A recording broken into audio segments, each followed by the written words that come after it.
नमस्कार, मी प्रीती खंडागळे. आपण पाहता आवाज इंडिया मराठी. पीएनजी घेतलंय, मग ही बातमी तुमच्यासाठीच.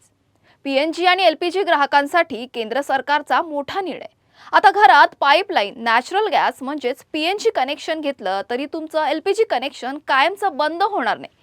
गरज पडल्यास ते पुन्हा सुरू करण्याची सुविधा सरकारने उपलब्ध करून दिली आहे. केंद्र सरकारने 25 मे 2026 रोजी LPG regulation of supply and distribution amendment order 2026 जारी करत हा महत्त्वाचा बदल केलाय. याआधी पीएनजी कनेक्शन घेतल्यानंतर अनेक ग्राहकांना एलपीजी कनेक्शन सरेंडर करावं लागत होतं. मात्र नव्या नियमानुसार ग्राहकांना आता अधिक लवचिकता मिळणार आहे.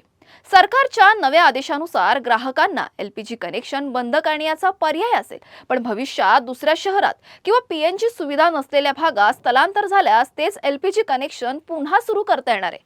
विशेष म्हणजे ट्रान्सफरेबल नोकरी करणारे कर्मचारी, वारंवार शहर बदलणारी कुटुंब, विद्यार्थी आणि भाड्याच्या घरात राहणाऱ्या नागरिकांसाठी हा निर्णय मोठा दिलासा मानला जातोय. सरकारच्या मते या निर्णयामुळे ग्राहकांना अधिक पर्याय, अधिक सुविधा आणि गॅस सेवेमध्ये सहज बदल करण्याची मुभा मिळणार आहे.